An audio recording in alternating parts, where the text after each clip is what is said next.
يا أيها الذين آمنوا اذكروا الله ذكرا كثيرا وسبحوه بكرة وأصيلا هو الذي يصلي عليكم وملائكته ليخرجكم من الظلمات إلى النور وكان بالمؤمنين رحيما تحيتهم يوم يلقونه سلام وأعد لهم أجرا كريما. سوال پوچھنے میں اور جواب سمجھنے میں بھی آپ کو کوئی دقت پریشانی نہ ہو. باہر بھی تشریف فرمائیں، ملکیت رکھتے ہیں، درس میں شامل ہونے کی اور اندر تشریف لے آئیں. اللہ کریم کی بارگاہ میں دعا ہے ایک مسئلے میں اللہ ہمارے درجات بلند فرمائے اور بڑے بڑے گناہوں کا اللہ کفارہ بنائے. آج جو ہے وہ نماز جنازہ میں کفن دینے کا طریقہ اور میت کو غسل دینے کا طریقہ ہے. جی عملی طور پر ماشاءاللہ ماشاءاللہ. میت کو کفن کیسے دینا ہے اور میت کو غسل کیسے دینا ہے؟ اب ہمارے یہاں اکثریت کیا کرتے ہیں، چھیپا لے جاتے ہیں یا عیدی لے جاتے ہیں. اب وہ پتہ نہیں وضو سے ہوتے ہیں نہیں ہوتے کیسے دیتے ہیں. تو یہ حالانکہ افضل یہی ہے اور والدین کا حق بھی ہے کہ جب وہ فوت ہو جائے تو ان کو اولاد اپنے ہاتھوں سے غسل دے. یہ بھی بہت بڑی خدمت ہے. تو اگر اولاد فوت ہو جائے تو والدین غسل، اور یہ ہر مسلمان کو سیکھنا چاہیے. جس طرح انسان پر غسل فرض ہو جاتا ہے تو اس کا سیکھنا ضروری ہے، فرض ہے. اسی طرح یہ بھی سیکھنا چاہیے تاکہ کسی طرح کی محتاجی نہ ہو. تو ان مسائل کو سیکھنا چاہیے. تو یہ بہت ضروری مسائل. اللہ کریم کی بارگاہ میں دعا ہے سنیں، اللہ اس پہ عمل کی توفیق عطا. بلا تاخیر میں عرض کروں گا کہ آپ جو ہے جزاک اللہ خیر. بہت شکریہ.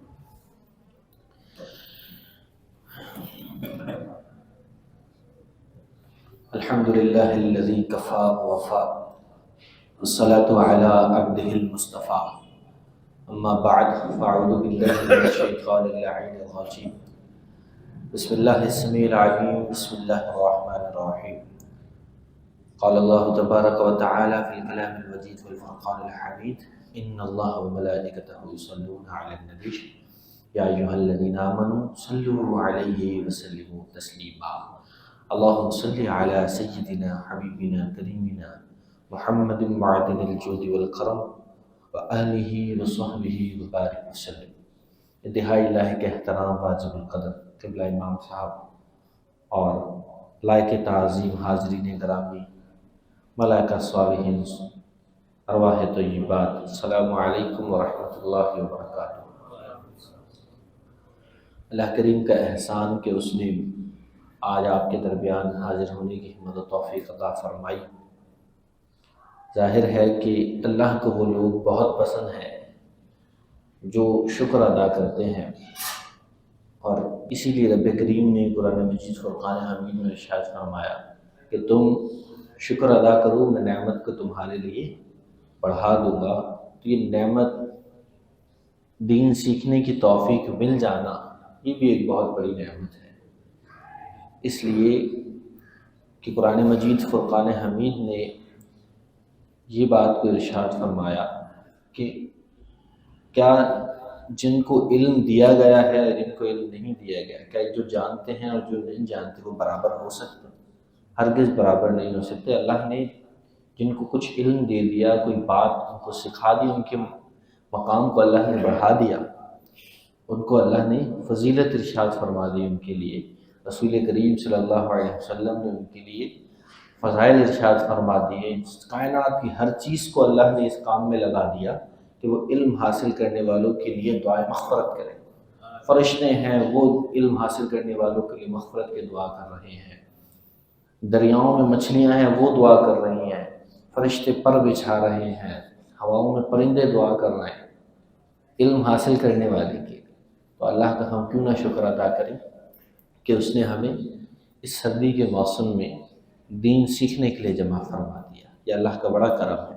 الحمدللہ تعالی، آپ بھی کہتے ہیں الحمدللہ۔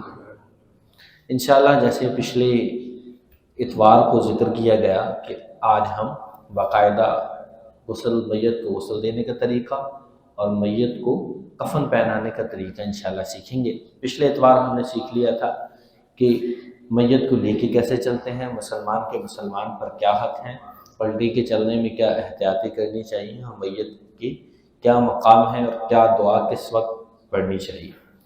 آج انشاءاللہ ہم اس بارے میں پڑھیں گے کہ میت کو نہلانے کا کیا طریقہ کار ہو اور اس کو کفن دینے کا کیا طریقہ کار ہو۔ تو پہلا سوال اس ضمن میں آتا ہے جو کہ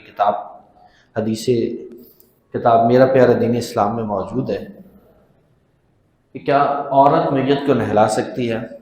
اصل تو یہ یاد رکھیں کہ مرد کو مرد نہلائے، عورت کو عورت نہلائے۔ اسی طرح جو چھوٹا بچہ ہے مردہ، اس کو عورت بھی نہلا سکتی ہے، اس کو مرد بھی نہلا سکتا ہے۔ لیکن جو بالغ ہے، بڑا ہے، اس کو مرد نہلائے اور عورت کو عورت۔ لیکن اگر کبھی ایسا ہو کہ کوئی مرد موجود نہیں ہے، جو کہ جواب دے گی کہ میت اگر مرد کی ہے تو اسے عورت نہیں نہلا سکتی۔ ہاں اگر کوئی مرد نہلانے والا نہیں ہے تو عورت اپنے محرم مرد کو غسل دے سکتی ہے۔ محرم وہ کہ جن سے نکاح نہیں ہو سکتا، جیسے بھائی ہے، باپ ہے، لیکن یہ اس صورت میں نہلا سکتی ہے جب کوئی بھی نہلانے والا موجود نہ ہو، ورنہ عورت محرم کو بھی نہ نہلائے، مرد کو مرد نہلائے، عورت کو عورت نہلائے۔ میت کو نہلانے والے پر میت کا کیا حق ہے؟ جس میت کو آپ نہلا رہے ہیں، شریعت نے اس کا بھی حق ہم پہ رکھا ہے۔ اب اس حق کو قرآن مجید نے، احادیث نے بیان فرمایا، ہمیں اس حق کو بھی جاننا چاہیے تاکہ ہم میت کا حق بھی ادا کر سکیں۔ زندوں کا تو انسان پر حق ہے ہی، جو آپ کے ساتھ بیٹھا ہے ہر اس بندے کا آپ پر حق ہے، لیکن جو انسان مر گیا اس میت کا بھی آپ پر حق ہے۔ وہ کیا حق ہے؟ پہلی یہ کہ اس کو جب نہلائیں تو نہلانے میں نرمی اختیار کریں، بہت سختی کے ساتھ۔ جب آپ باہر کسی جگہ پر جو میت کو نہلانے کے لیے جو جگہیں بنی ہوئی ہوتی ہیں، اگر آپ وہاں لے کے جاتے ہیں تو وہ تو باقاعدہ مشینوں سے اور بڑی سختی سے، کیونکہ وہ دن بھر میں اتنے مردے نہلا رہے ہوتے ہیں کہ ان کو وہ احساس نہیں ہوتا۔ جو آپ کے رشتہ دار کا، آپ کے خون کا آپ کو احساس ہوگا، کسی دوسرے کو تھوڑی ہوگا۔ تو اپنی قریبی لوگوں کو خود غسل دیں، اور نہلانے میں سب سے پہلے چیز کہ نرمی اختیار کریں، ان کو اٹھانے میں بٹھانے میں نرمی بندہ اختیار کریں۔ اسی طرح اس کے ستر آپ جانتے ہیں، مرد کا ستر کیا ہے؟ ناف سے لے کر بولیے گھٹنوں سمیت، گھٹنے مکمل، ناف سے لے کے گھٹنوں تک، یعنی گھٹنے مکمل جو ہے مرد کا ستر ہے۔ اس پوری جگہ کو اس بات کا احتیاط کریں کہ وہ جگہ کسی بھی صورت میں اس سے کپڑا نہ ہٹے، وہ جگہ نہلاتے ہوئے بھی، کفن پہناتے ہوئے بھی اس جگہ سے کپڑا نہ ہٹے، وہ جگہ اسی طرح باپردہ رہے۔ تیسری ہم نے میت پر حق یہ ہے ہم نے میت کا یہ حق ادا کرنا ہے۔ تیسرا یہ کہ اس کی حالت اور راز کو دوسروں پر بیان نہ کریں۔ مثال کے طور پر مرد کی میت میں آپ کوئی ایسی چیز دیکھیں کہ نہلاتے ہوئے آپ کو اندر کوئی عیب دکھا، کوئی اس کے جسم پہ پھوڑے تھے یا کوئی دیگر ایسی چیز جو عیب کا باعث تھی، چہرہ سیاہ ہو گیا، ایسی چیزوں کو بیان نہ کریں۔ ہاں اگر کوئی خوشی کی بات دیکھیں، میت مسکرا اٹھی، اس کا چہرہ جو ہے مزید پر نور ہو گیا، تو ان باتوں کو بیان کریں، اس لیے کہ آپ ان باتوں کو بیان کریں گے تو یہ بات بیان کرنا ایک مسلمان کی عزت کو بڑھانا ہے، جو کہ اللہ کو بڑا پسند ہے۔ تو اس کام کو کریں، لیکن اگر اس میں کوئی عیب دیکھیں تو عیب کو بیان نہ کریں۔ اللہ نے ہمارے کتنے عیب چھپائے ہوئے ہیں، اگر کسی کا کوئی عیب ہم پر ظاہر ہو گیا تو ہمیں بھی چاہیے ہم اس عیب کو چھپائیں۔ چوتھا حق یہی ہے کہ اگر کوئی ایسی بات دیکھیں کہ میت مسکرا اٹھے اور دیگر چیزیں، تو لوگوں پر اس کو بیان کریں۔ یہ میت پر 4 حق تھے ہم نے جو میت کے حق ادا کرنے ہیں، یہ 4 حق تھے جو ہم نے میت کے حق ادا کرنے ہیں۔ پہلا یہ کہ بولیے، پہلا حق کیا ہے؟ نہلانے میں نرمی کرنا۔ دوسرا حق کے ستر کی حفاظت کرنا۔ تیسرا اس کے راز کو بیان نہ کرنا۔ تیسرا حق کیا ہوا؟ راز کو بیان نہیں کرنا۔ جس طرح غسل کے 4 فرائض ہیں، اسی طرح نہلانے والے پر بھی میت کے 4 حق ہیں۔ اور چوتھا کیا ہے؟ اچھائی کو بیان کرنا، اس کو اچھی بات دیکھیں۔ اب میت کو نہلانے کا طریقہ کیا ہے؟ ایک مرتبہ یہاں آپ کو کتاب سے پڑھا دیتا ہوں، پھر انشاءاللہ ہم اس کا پریکٹیکل کر کے دیکھتے ہیں۔ تھوڑا نیچے کیجیے، اور نیچے کیجیے، بس۔ میت کو غسل دینا کار ثواب ہے، اور مردے کا زندوں پر حق ہے۔ پہلی چیز یہ ہوگی کہ تختہ غسل کو خوشبو لگائیں، اگربتی کی دھونی دیں۔ تختہ غسل یعنی جس بھی جگہ پہ، جس بھی تختے پہ آپ میت کو لٹائیں گے، اس پہ خوشبو لگائیں، اس پہ اگربتی کی دھونی دیں۔ کوئی مٹی وغیرہ ہے تو سب سے پہلے اس کو صاف کر دیں۔ دوسرا یہ کہ پھر اس پر میت کو لٹا کر گھٹنوں سے ناف کے اوپر تک موٹا کپڑا ڈال دیں۔ یہ جو ستر کی جگہ ہے، اس پہ موٹا کپڑا ڈالیں اور باقی کپڑوں کو کاٹ دیں۔ اب اس کپڑے کے نیچے سے بدن کے کپڑے اتار لیں اور ستر ننگا نہ ہو، اس بات کا خیال کریں۔ نمبر 4 یہ کہ اب پہلے ہاتھوں پر کپڑا باندھ کر استنجا کرائیں، میت کو استنجا کرائیں۔ بہتر ہے کہ 3 بار استنجا کرائیں میت کو، انشاءاللہ پریکٹیکل دیکھتے ہیں ہم۔ پھر اس کے بعد نماز جیسا مکمل میت کو وضو کروائیں۔ پھر جس میں وضو کس طرح ہو؟ جس میں کلی کے بجائے گیلی روئی یا کپڑا ہونٹوں پر پھیریں، ایسے ہی ناک کے نتنوں پر کپڑے کو پھیریں۔ منہ، بازو وغیرہ، نیچے کیجیے، منہ بازو وغیرہ کو دھوئیں جس طرح وضو میں دھوتے ہیں، اس کو وضو کی طرح پورا میت کو وضو کروائیں گے ہم۔ اس کے بعد سیدھے یہ میں پڑھا اس لیے رہا ہوں کہ آپ کے پاس گروپ پہ نوٹس آ جاتے ہیں تو آپ اس میں بھی آسانی اس کو دیکھ سکیں۔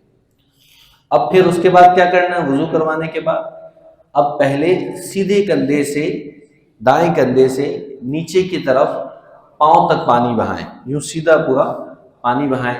پھر الٹی طرف ایسے ہی کریں اور کروٹ اٹھا کر پیچھے کی جانب پانی بہائیں، نیچے تک بہہ جاتا ہے۔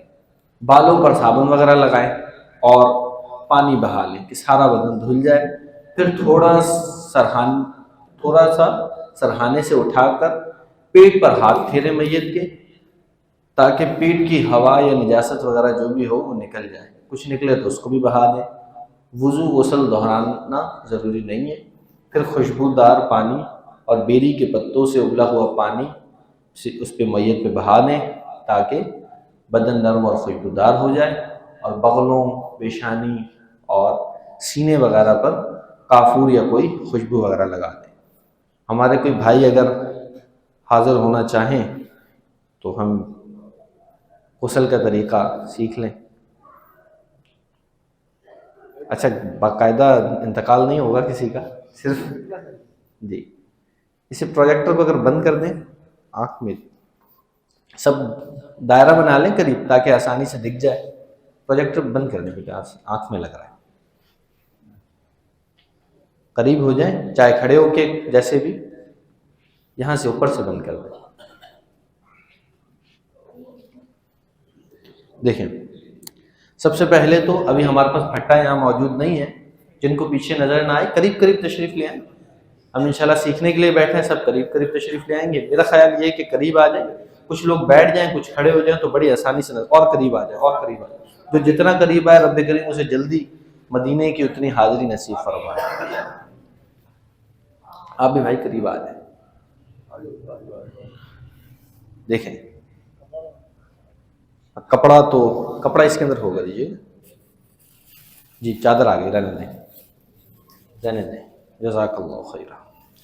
دیکھیں، سب سے پہلے تو میت کو نہلانے کے لیے جو آپ کے پاس تختہ ہے، اس تختے کو آپ لیں اور سب سے پہلے آپ اس تختے کو دھو لیں اور اس تختے پہ کوئی خوشبو وغیرہ لگا لیں، اس کو صاف ستھرا کر لیں اور خوشبو کی جگہ اگر آپ اگربتی کا استعمال کریں، اگربتی کی دھونی اس پہ دے دیں اور اس کو پھیرا دیں اگربتی کو، تو اگربتی کی خوشبو سے وہ مہک جائے گا، کیونکہ کافی عرصے سے کچھ ٹائم پڑا ہوا ہوتا ہے تو اس میں اسمیل بھی پیدا ہو جاتی ہے، ظاہر ہے کچھ جانور وغیرہ بھی اس پہ بیٹھ جاتے ہیں، تو اگر آپ اس پہ اگربتی کی دھونی وغیرہ دے دیں گے تو وہ صاف ستھرا ہو جائے گا۔ اسی طرح اب میت کو لٹانے میں بھی اس بات کا احتیاط کریں کہ اس طرح نہ لٹائیں کہ میت کے پاؤں جو ہیں وہ قبلے کی سمت ہوں، اس بارے میں بھی احتیاط کریں۔ اب میت کو 2-4 لوگ پکڑ کر بڑی نرم انداز سے اس تختے کے اوپر لٹا دیں۔ اس کے بعد یہ کریں کہ جو ستر کا حصہ ہے، کپڑا ذرا موٹا کپڑا لیں، اتنا موٹا کہ باقاعدہ جو ہے وہ نیچے کی جلد جو ہے وہ نظر نہ آئے، صرف اتنے حصے کو ڈھانپ دیں، یا اس سے کچھ زیادہ مزید ڈھانپنا چاہیں تو اس کو بھی ڈھانپ لیں۔ یہ جو گھٹنے سے لے کے ناف تک کا جو حصہ ہے، اس حصے پر کپڑا ڈال دیں، اس حصے پر یوں کپڑا ڈال دیں، اور اس کے بعد آپ دیگر جو کپڑے ہیں اس کو اتار دیں، شلوار کو بھی شک ناڑا کھول کے اور اس طریقے سے نیچے کی طرف سے اتار دیں، اور قمیض جو ہے وہ اگر آسانی سے اتر سکے، ویسے آسانی سے نہیں اتر سکتی کیونکہ انسان کا جب انتقال ہو جاتا ہے تو پھر جسم سخت ہو جاتا ہے، ابھی تو بڑی آسانی سے مڑ جاتا ہے نا، پھر بڑی آسانی سے نہیں مڑتا تو میت کے لیے تکلیف کا باعث ہے۔ تو یہاں سے آپ کپڑے کو کاٹ دیں، بشک یوں بازو کے قریب سے کاٹ دیں یا سامنے سے کاٹ دیں، تو یوں آپ قمیص کو بآسانی نکال لیں گے۔ کچھ تھوڑا سا اٹھائیں میت کو اور پیچھے سے بھی قمیص کو یوں نکال لیں۔ اتارنا ممکن ہو بے شک اتار لیں، لیکن اتارنے میں ذرا مشکل پیدا ہوگی، میت کے لیے بھی اذیت ہوگی۔ یہ کپڑے کا ضیاع نہیں ہے، اس لیے کہ یہاں میت کو ہم نے میت کی تعظیم مقصود ہے اور اس کو تکلیف سے بچانا مقصود ہے۔ تو اب یوں سمجھیے کہ میت کے جسم پر لباس نہیں ہے اور صرف یہ ایک کپڑا ڈلا ہوا ہے۔ اب سب سے پہلے یہ کیجئے کہ جس طریقے سے ہم وضو کرتے ہیں اس طریقے سے وضو کروائیں۔ یہ کفن میں ساتھ لایا ہوا جی ہاں، سب سے پہلے استنجا کروائیں میت کو۔ استنجے کا طریقہ یہ ہوگا، کفن دکھائیے، اس میں ایک چھوٹا کپڑا ہوتا ہے، اس کپڑے کو آپ ہاتھ پہ لپیٹ لیں، بالکل اس کے اندر موجود ہوگا۔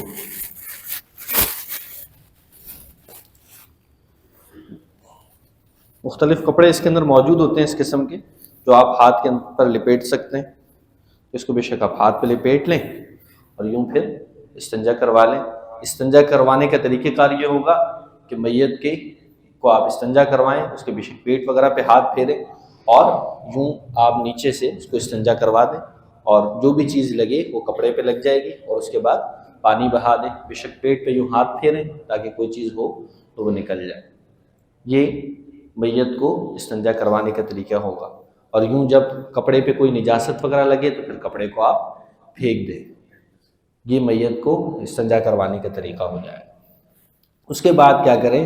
اس کے بعد کوئی کپڑا لے کر میت کے اس کپڑے کو گیلا کر کے میت کے ہونٹوں پر اس کپڑے کو پھیریں۔ جب میت کے ہونٹوں پر اس کپڑے کو پھیر لیں، اس کے بعد جس طریقے سے باقاعدہ ہم وضو کرتے ہیں اس طریقے سے میت کو وضو کرائیں۔ وضو میں آپ جانتے ہیں، اچھا جو کپڑا ہوگا اس کو آپ ناک کے اندر بھی پھیریں، پہلے دائنی جانب اور پھر بائیں جانب اس کپڑے کو آپ ناک کے اندر پھیر لیں، اور پھر اس کپڑے کو ہٹا لیں۔ اور اب جو ہے وہ میت کو جس طریقے سے وضو کراتے ہیں اس طریقے سے پورا وضو کرائیں۔ وضو میں پہلا فرض کیا ہے؟ اتنی جلدی بھول گئے، فرض چہرہ دھونا۔ کیا فرض ہے؟ چہرہ دھونا، منہ دھونا۔ تو سب سے پہلے میت کے چہرے کے اوپر پانی ڈالیں گے اور چہرے کو دھو دیں گے اچھی طرح۔ اس کے بعد وضو میں دوسرا فرض کیا ہے؟ کونیوں سمیت ہاتھ دھونا۔ ماشاءاللہ حضرت علامہ مولانا عاطف صاحب تشریف لائیں، حضرت کو ہم خوش آمدید کہتے ہیں۔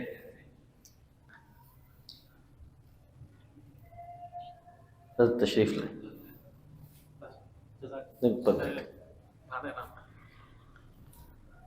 ماشاءاللہ ہماری خوش قسمتی کہ آج حضرت نے وقت دیا اور یہاں تشریف لائیں۔ جو وضو میں دوسرا فرض کیا ہے؟ کونیوں سمیت ہاتھ دھونا۔ تو سیدھے ہاتھ کو سب سے پہلے ہم دھوئیں گے، سیدھے ہاتھ کو دھوئیں گے، یعنی کوہنیوں تک سیدھے ہاتھ کو پہلے دھوئیں گے، اور پھر اس کے بعد الٹے ہاتھ کو یعنی بائیں ہاتھ پہ پانی بہائیں گے، اور اس کے بعد پھر کیا فرض ہے؟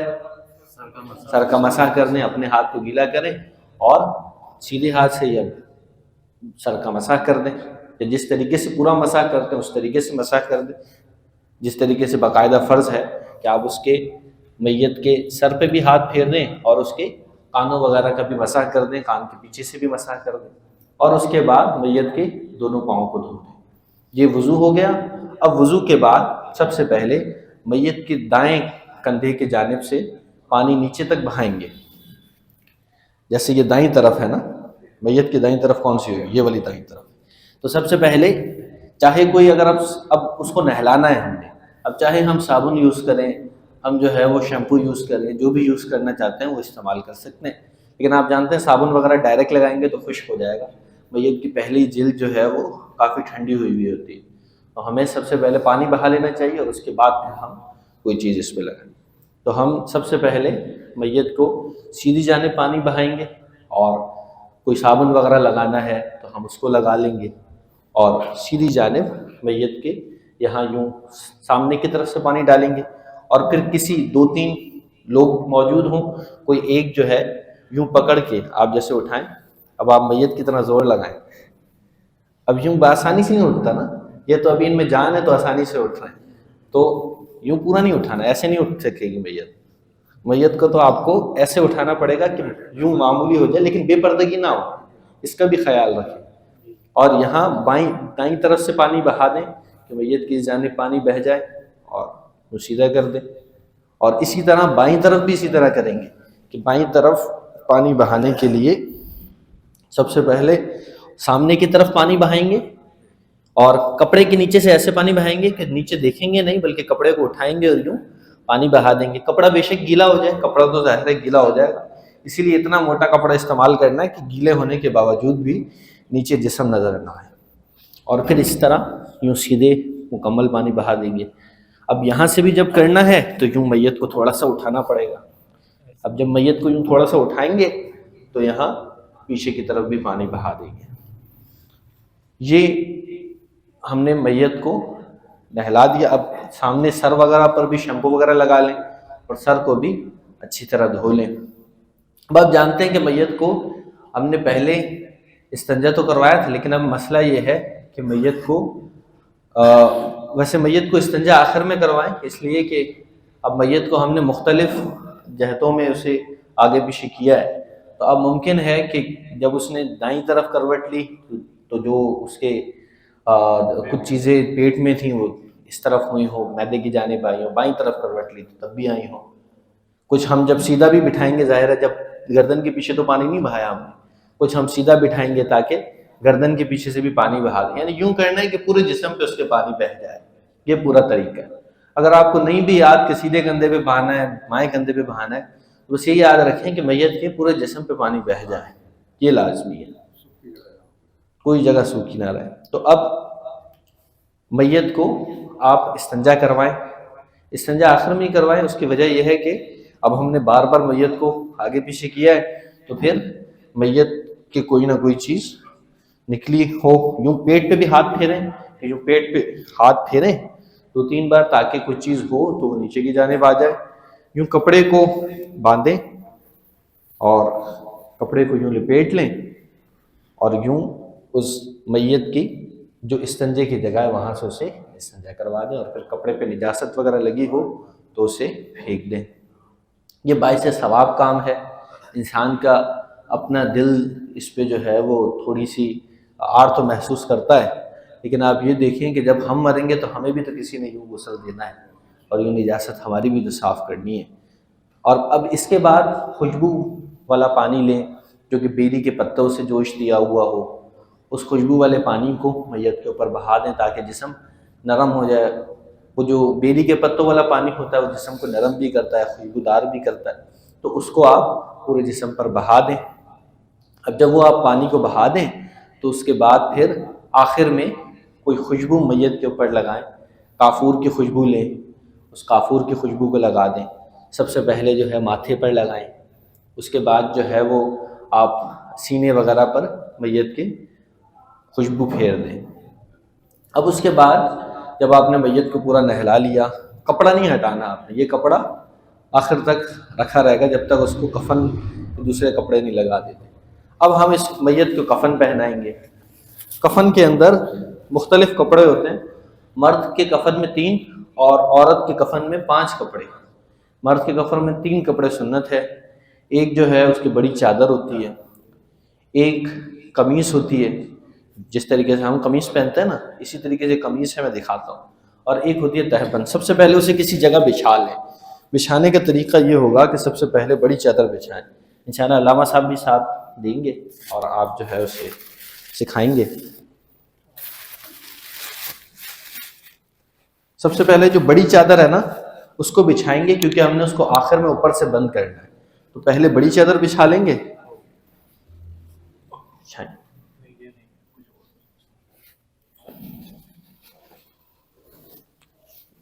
عورت اور مرد کا شاید دونوں بھیجا، یہ تہبند چھوٹی ہے نا۔ اچھا ایک اس میں نا 2 چادریں ہوں گی، ایک نیچے باندھنی ہے تہبند کے طور پر، دونوں کو ناپیں گے ہم نا، دونوں کو ناپ لیں۔ جو بڑی چادر ہے وہ نیچے ہوگی، قمیص تو قمیص کی طرح بنی ہے، اچھا قمیص ہے، قمیص جو ہوگی نا کفن ملتا ہے بنا بنایا، اس میں پوری یہ ساری چیزیں ہوتی ہیں۔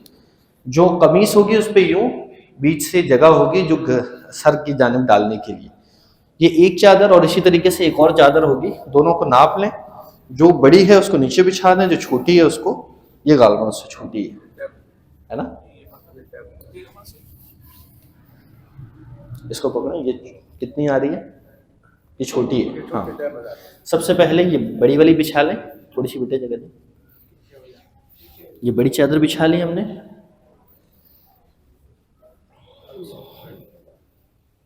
تہبند بچھا لیں، قمیص ہاں تہبند بچھا لیں، پھر قمیض بچھا لیں، قمیض بچھا لیں۔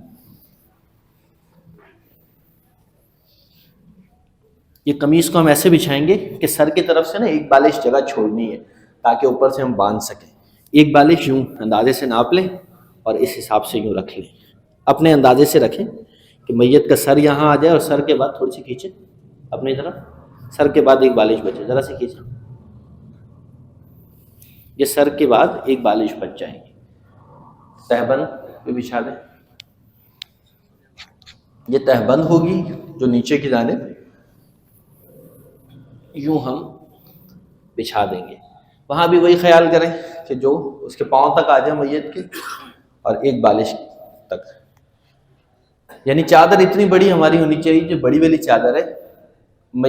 ہو سکتا ہے کہ یہاں سے آپ کفن لے رہے ہیں تو ان کے پاس ایک سائز کی بنی ہوئی چادر ہو، تو اس کا طریقہ کار کیا ہوگا، اتنی بڑی چادر ہو کہ سر کی جانب سے بھی اور پاؤں کی جانب سے بھی، دونوں جانب سے کم از کم ایک بالش تک فاصلہ ہو۔ جیسے ابھی آپ دیکھ رہے ہیں تھوڑی بڑی چادر ہے، یہاں سے بھی ایک بالش سے زیادہ ہی بچ گئی چادر، اور وہاں سے بھی ایک بالش سے زیادہ بچ گئی، اتنی بڑی چادر چاہیے۔ اب کوئی 1-2 بندے آ جائیں جو اٹھا کے، بلکہ ابھی تو خود اٹھ کے آ جائیں گے، آپ خود ہی اٹھ کے آ جائیں، سو گئے وہ؟ اچھا کپڑا نہیں ہٹائیں گے، یہ والا ہے، تھوڑا سا پیچھے آنا پڑے گا آپ کو۔ چلیں اسی بہانے نیند بھی پوری ہو گئی۔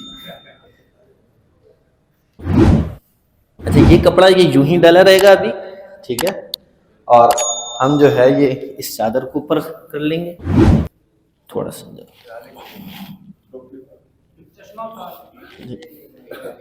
یہ چادر آ جائے گی یوں، ایک پردہ آ گیا اوپر پہلے ہی، ٹھیک ہے، اور یوں دوسرا پردہ بھی آ جائے گا، اس چادر کو ہٹا لیں گے۔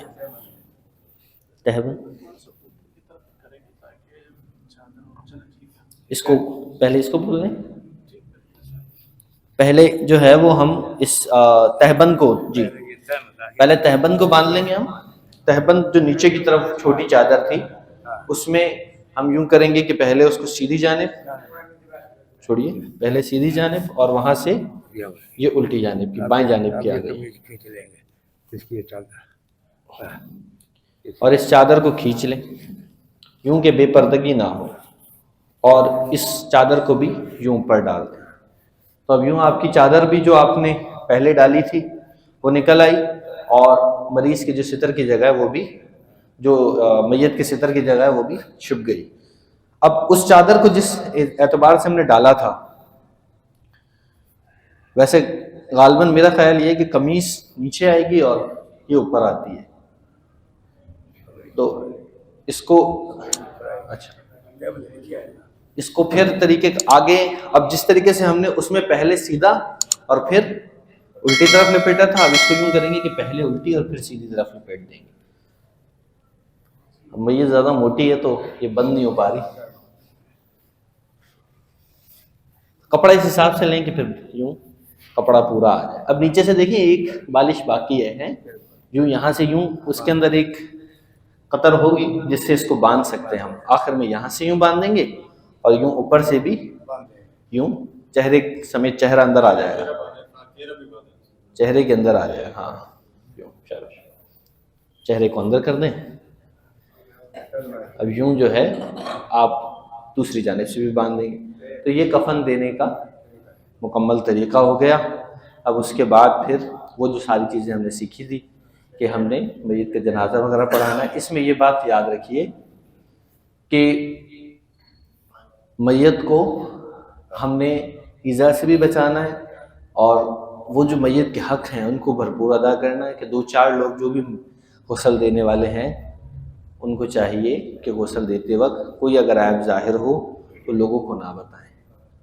اس بات کا بڑا خیال رکھیں، اس لیے کہ بعض اوقات ہوتا ہے جسم کے ساتھ کہ جسم ہے نیلا بھی پڑ جاتا ہے، سیاہ بھی ہو جاتا ہے.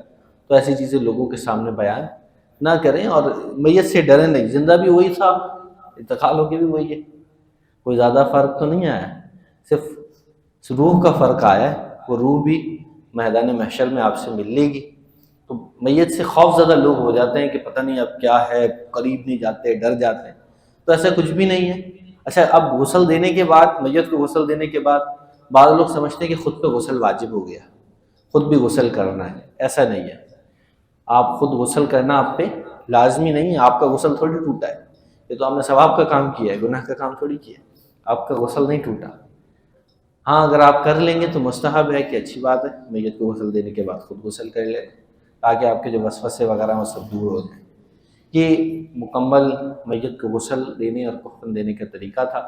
کسی بھائی کا کوئی سوال ہو تو ضرور پوچھیے. قبرستان سے آنے کے بعد جو لوگ جاتے ہیں کیا واپس آ کے غسل کرنا ضروری ہے؟ نہیں، قبرستان سے واپس آ کے غسل وغیرہ تو نہیں کریں گے. البتہ کچھ بزرگوں کا طریقہ ہے کہ جو مٹی وغیرہ ہوتی تھی وہ اس کو جھاڑ لیتے، دھو لیتے. وہ بھی لازمی نہیں ہے، کوئی فرض واجب نہیں ہے. میت کے ناخن وغیرہ جو ہے وہ کاٹے جا سکتے ہیں، لیکن بس یہ ہے کہ اس میں یہ دیکھیں کہ اس کو ایذا نہ ہو. بعض جو ہے وہ جیسے زخم کوئی ہوا ہے تو اس صورت میں مشکل ہوگی، یہ کاٹے جا سکتے ہیں. دونوں طرف سے ایک پالش، ایک پیٹ ایک پالش، یعنی تھوڑا زیادہ ہو کہ آپ باندھ سکیں، ایسا نہ ہو کہ وہ کھل جائے. اور کسی بھائی کا کوئی سوال؟ چوٹ وغیرہ سے اگر خون آئے ہوتا ہے نا، خون نکلتا ہے، کیا کیا جائے؟ پہلے خون صاف کیا جائے پھر اگر اچھا جیسے ہم نے نجاست بھی بعد میں دھوئی نا، تو نجاست بعد میں دھونے سے بھی میت کا جو غسل تھا وہ نہیں ٹوٹا. یہ تو سزا کا احکام ہے نا. ابھی ہم نے آخر میں نجاست دھوئی تو خون وغیرہ آخر میں نکالتے دھو دیں، غسل اس کا میت کا کوئی جس اعتبار سے اعتبار نہیں، اس کا غسل یا وضو ہو جائے گا. دوبارہ غسل. ہاں وہ سزا کا احکام ہے. اور کچھ ایسے ہوتے ہیں جن کا خون نہیں رک رہا ہوتا جی، تو اس پہ کوئی تھیلی وغیرہ رکھی جاتی ہے، اس میں طریقہ کار ہوتا ہے. ان کو جو جتنے خون وغیرہ نہیں رک رہا ہوتا ان کو تھیلی وغیرہ اس طرح کی چیزیں باندھی جاتی ہیں تاکہ وہ خون وغیرہ اس کو کفن کے اوپر نہ لے. یہ سب طریقہ بہت دفعہ ایسا ہوتا ہے ایکسیڈنٹ ہو جاتا ہے، گولی لگ جاتی ہے، خون نہیں رکتا، کفن دوبارہ چینج کر سکتے ہیں. کفن دوبارہ اس کو کفن پہناتے وقت ہی اس پہ تھیلی وغیرہ تو ایسے رکھی جاتی ہے تاکہ جو ہے وہ اس کا خون وغیرہ کر لے، خون وغیرہ کفن پہ نہ لے. کفن دوبارہ چینج پٹی وغیرہ اس پہ باندھیں تاکہ اس کا جو ہے کفن اس کا خراب نہ ہو. کفن تو میرے خیال میں نہیں چینج کرتے،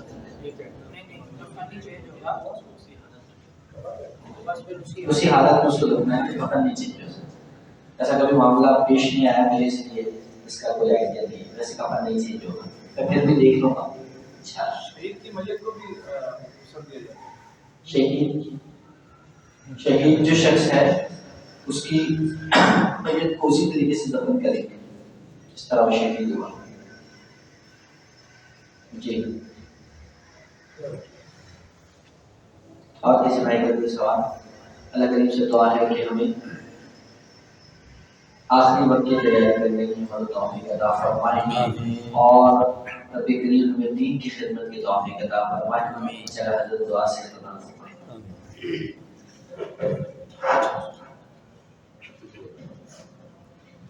ماشاءاللہ حضرات نے آج میت کو غسل دینے کا عملی طریقہ سیکھا.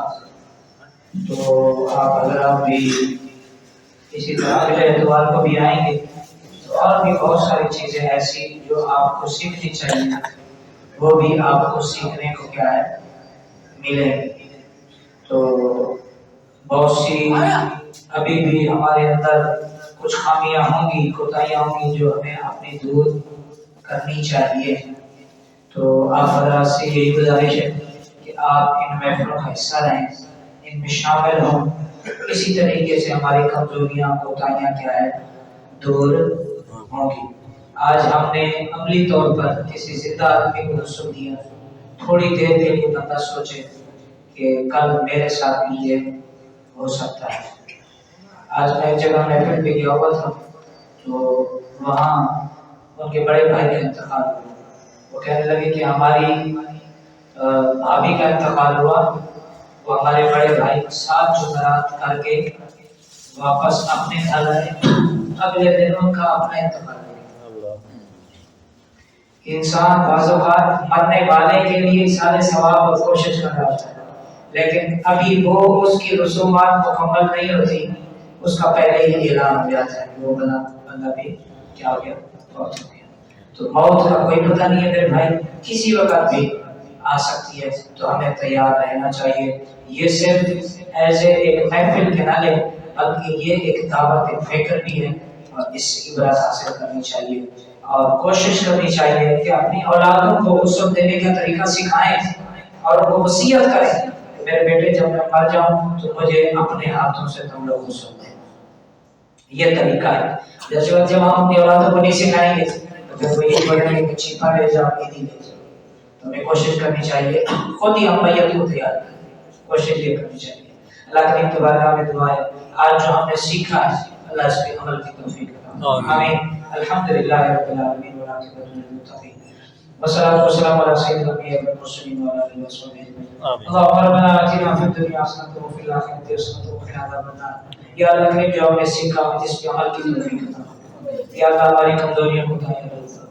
بركة إن الله وملائكته يصلون على النبي يا أيها الذين آمنوا صلوا عليه وسلموا تسليما. اللهم صل على سيدنا ومولانا محمد وعلى آل سيدنا ومولانا محمد وبارك وسلم. جد میں واپسی میں جان دو اور مسلمان کی رب پر لا الہ الا اللہ.